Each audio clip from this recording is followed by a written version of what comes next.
Jack Taylor, physical theatre.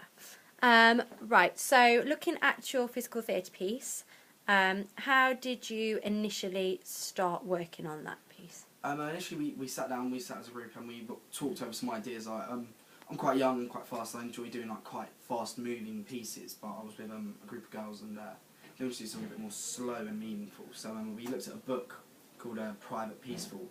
So it had a bit of everything, and quite boisterous kind of theme, like war, things like that, which was exciting for me. And obviously, but instead of looking at the war side, we looked at the home side. So like the emotions at home with girlfriends, sisters, all these all different kind of aspects of it all.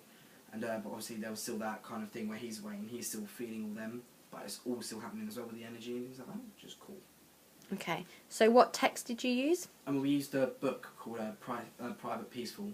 So we took the initial idea from it and then we like manipulated little bits and stuff for it to make sense for us. What was the main theme that came from that text that you used? We used missing someone, but the main thing from the text is a strength, sort of like strength of well-being, of being yourself, and expression and things like that. So how did you use the element of war you mentioned before in the piece? Because war is a divider. War divides countries. It divides like civil partnerships, things like that. It's conflict. So war is conflict. Therefore, it divided us. So we had the separate man at war, women at home, and then it divided them as well because there was things going wrong in the family. The mum wasn't acting right. The brother had gone away. So yeah, it all kind of. That's why we used that one, because it was such a good conflict art and it was real to people. People know about war as well. Okay. Cool. So when you started creating your piece, how did you get across some of the physical theatre skills that you looked at? Doing all the workshops and lessons and things like that, we worked on a lot of things like lifting, controlling improvised contact and things like that. So it really got us to grips with working with each other before we'd even started actually working in the group together. Sorry, what was the question again? Well, how did you, this might be a little bit more specific, how did you choreograph certain sections of the piece? So one bit was actually quite harder. We turn off all the lights and we're all kind of doing stuff in the darkness with flashing lights going on. So doing that was just from drilling it. So we looked at the emotion of the scene. So for instance, the beginning bit is when he's first leaving. We did that right at the beginning of the process, and it was quite slow, quite fluid. People needed to understand where we were aiming and what we were trying to hit, like our target of the scene. So yeah, it was really slow. So like slow movements, like catching someone when they fall down and things like that, and bringing them back up and supporting them. So you did that in your duet as well? Yeah, the duet, yeah. How did you initiate that movement? Ooh. It was literally just starting, talking to each other and just walking stuff through and then throwing in ideas, throwing them out, having a bin at the side, everything just getting thrown in there, and the new fresh stuff coming in. So we did it, and then we had other people watch it as well and have their input taken in it as well. Did you take your character into consideration for it? I did. Because obviously he's a young man, he's going to war, he's a hard character, but underneath he's quite soft. He cares about his mum, he cares about his sister, he cares about his girlfriend. So everything involving them was quite, it would move fast, but in the end it was always a soft touch and bringing someone back up and supporting them in some way or the other. Did you use any like props or anything to kind of like make your character more obviously well known and well like depictable to the audience? Yeah, because it was war. He got sent off. We used prop gun, helmet, uniform. We used a massive camo net, which was cool with the lights flickering it about. How did you think of that idea of using the camouflage net to integrate into a piece of movement? It was interesting, and instead of just having one person bringing a scene to life, the whole scene actually came to life. So it was there, it was moving, it was like it brought it more to life. So where am I trying to hit? How did like your first idea of it come about to use it? So like creatively that you did use it. How did you think of that together as a group? Well, we were thinking how could we bring it more to life, make it more obvious, and so we had a rummage around and we kind of stumbled across it, and I was went, brilliant, like camo net army theme, it really goes. And then we kind of thought of different ways of using it. So like we laid it, we were just going to bring it on, but in the beginning we laid it down in the end, so it was always kind of there. So like it could act like a bush at one point. So it had multi uses as well. Okay, good. So the other bits of choreography throughout it, because it's quite strong choreographically. How did you intertwine different characters into your one as well, and make sure that there was, obviously, we could read as an audience that there was different relationships going on? At the beginning, there's a big bit where he's talking to each individual person in his family.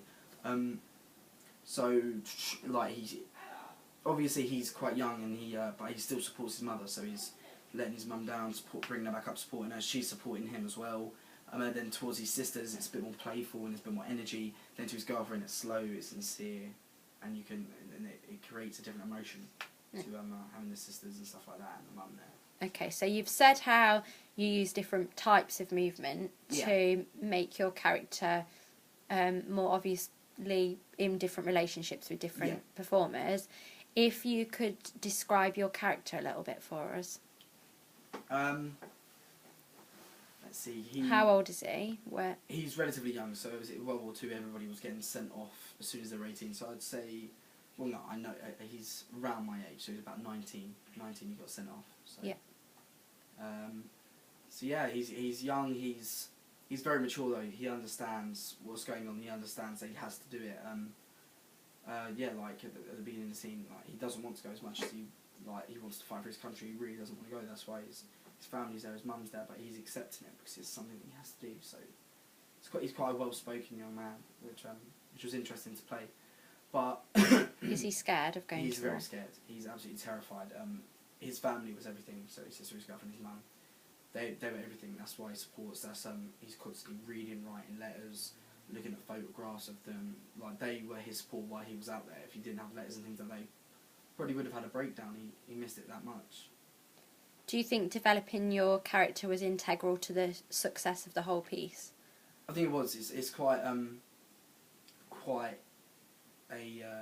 focused piece on a young man going to war. It's very focused, kind of like it's World War II. People know about it. People knew people went to war. People struggled.